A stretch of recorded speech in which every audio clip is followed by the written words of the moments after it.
It's your girl Sárah Lee here, representing for the Scripps Howard School of Journalism at Hampton University, and I have a very special guest that I'm going to be sitting here talking to today, the legendary actor, director, and writer, Guenveur Smith. How are you feeling today? How are you doing? I'm doing great. It's great to be in your presence. I have a mic here. Oh, you do? Yeah. Okay, good, because I was like, uh-oh, am I going to have to? I'm okay. Okay, awesome. And I could do that also. Awesome. Okay, Thanks. So let's get into it. I'm glad you're doing well. And how are you feeling just being here in Hampton University? It's fantastic. We're here, in thanks to the Rappahannock people, the Maharian people, right, the Nottoway people. Right. We have to always think of that when we're in this region. Right. The extraordinary people who lived here, who worked here, they came way before Columbus. Yes, right. Way before John Smith, way before those folks who came over in 1619. Right. So let's think about those folks and what this place looked like and felt like. Right. There's a lot of history here. Yeah, a lot of history. Yeah. And we have to know it and we have to embrace it. Yeah. How do you feel I consider you legendary. And I know a lot of people in our generation, they like to throw around the term GOAT and legend. How do you feel about those types of terms and people putting you in that category? It's funny that people now use the term GOAT, greatest of all time. Right. Because GOAT to me always meant somebody who made a bad play and messed up the game. It was really the GOAT, missed that shot. But listen, I stand on the shoulders of so many people. I've been afforded an opportunity by so many people, particularly my family. My father is from Portsmouth, Virginia. My mom from Charleston, South Carolina. Gotcha. So you ask me how I feel good. Whenever I'm on the coastal South, because that's where my folks come from. Yeah. Even though I grew up in California. I'm the first one to be born outside the South. And, legendary status, all that.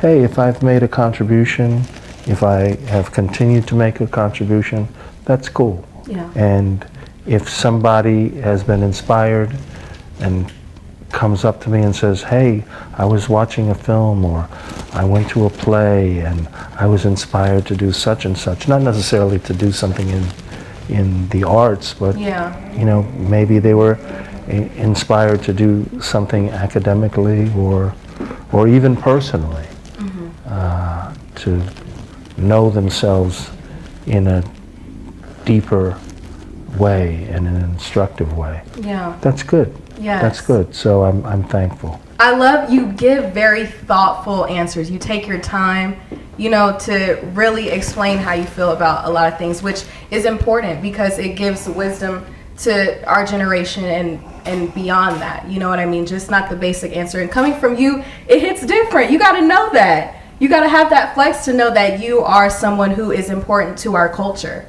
You're very respected. So I always wanted to ask you about your acting career. And did you always have that bug for acting? Has that always been your passion? Did you know straight out that that was what you wanted to do? Or how did that process work for you? No, not really. I mean, I was always interested in a lot of other things, particularly history. I thought I might do a PhD in history at one point. I was interested in baseball, but it became clear pretty early on that I was not going to be a professional baseball player. But I got to play a couple of baseball players. Gotcha.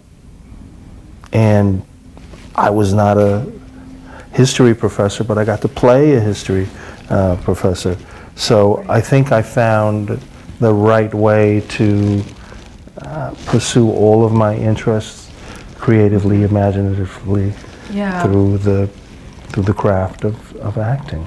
Amazing. Yeah. So I want to know too, because you've been able to be in spaces and in rooms with people who are at your caliber, who you get to collaborate with. But there's one particular image that I have in mind that I seen of you, and a very iconic individual who we all consider to be immortal. You have a picture with Bob Marley. And I always want to know that story. I've read about it, but I've never really seen you discuss that. So what was that like, being with Bob Marley, having that iconic image? That's one of those images when you search him up, it comes up, you know, especially because he's, you know, been passed. It's just one of those images that fans and people look to be an iconic image of him. So tell me that story of you and Bob. Well, Bob was, I think, a patron saint to me.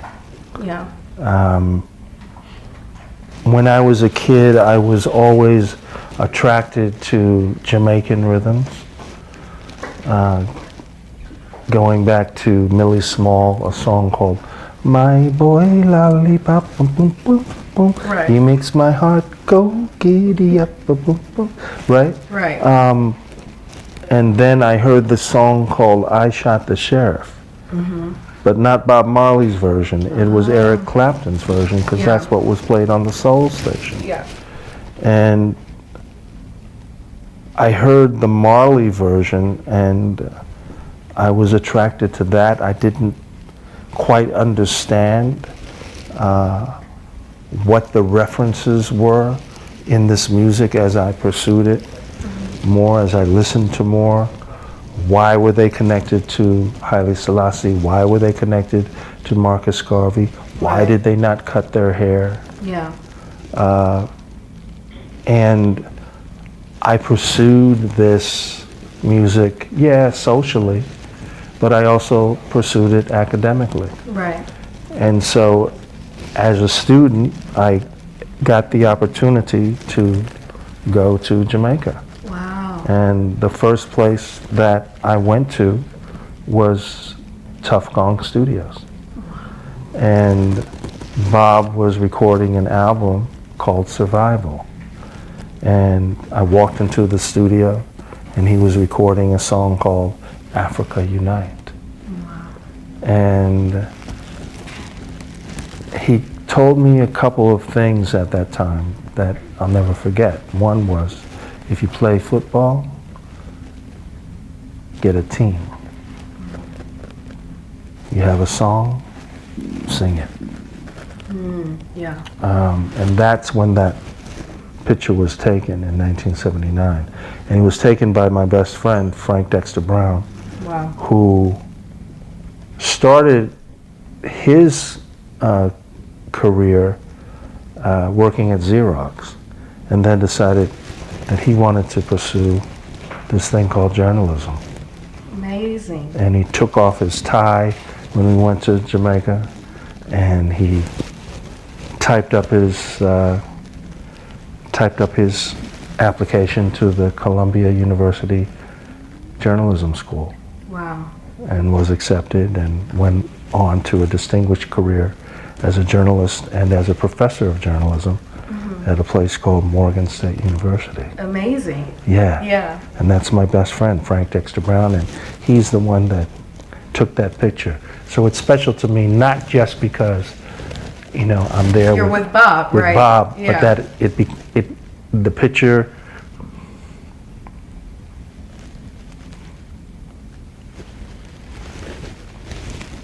was processed through the vision of my brother. Yeah. Thank you for sharing that. That is an impactful story, like so impactful. And just to see the emotion, you know, the genuine, honest emotion coming from you is amazing. So thank you for sharing that with me, because I've always wanted to know.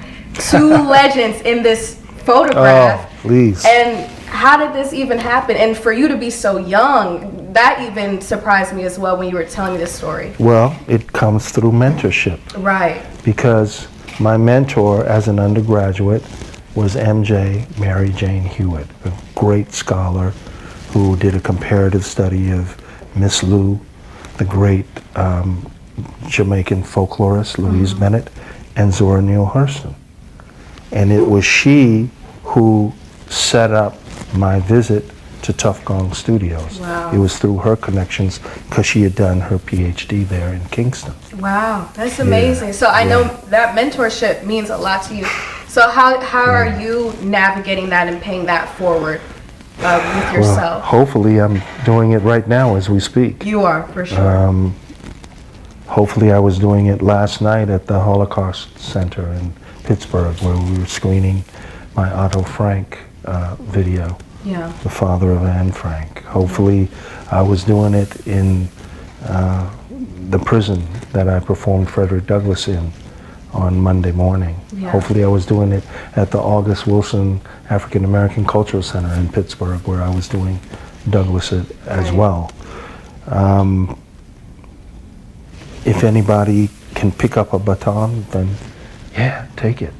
It looks like you got it. You definitely do. And I'm absorbing everything. Like, this is one of those interviews to me that I'm just like, this is a once in a lifetime opportunity, and it's genuine and honest, and I appreciate you because you are giving the baton to my generation and to everyone behind the scenes and with our professors who are allowing us these types of opportunities because they don't happen all the time. And I feel like, you know, when you're not present, everything just goes past you. So I'm very present in this moment with you, and I definitely appreciate all the gems that you're dropping because they're so important to me, and I'm sure to everyone else that's going to be able to watch this interview. But I want to know, because acting is an industry that is very tough, you know? You have to be really built for it. And if you're not built for it, you will not last, right? So I want to know, what's some myths or anything in the acting space that you've dealt with in your experience that you're like,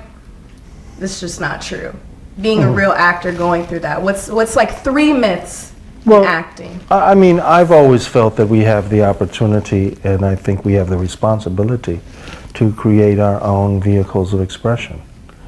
I've never been an actor who simply sits by the phone waiting for someone to call and say, hey, we want you to do such and such. Okay. I've always been about the business of creating my own vehicles of expression. Nobody came to me and said, here's $1 million, do Huey Newton, do Frederick Douglass, do Christopher Columbus, do the great artist Charles White, whose great mural contribution of the American Negro to democracy is in the Hampton campus.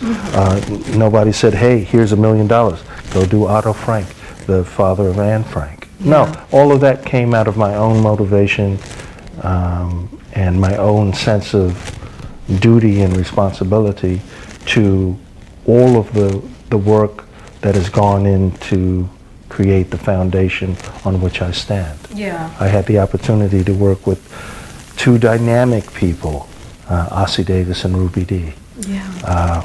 Wow. You know, obviously brilliantly talented people, but obviously brilliantly committed people. Yeah.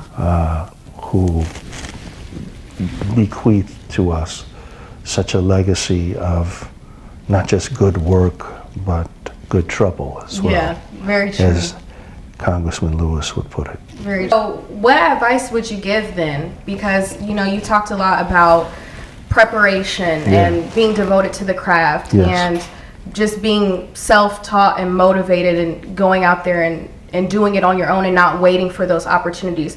So not even for just acting students or people in the field that you're in, but what advice would you just give to anyone trying to pursue their dreams like you have or reach the amount of success that you have? What would you tell those people who might be in a space where they just don't know where they fit in or what to do next? What advice would you give? Don't forget to breathe.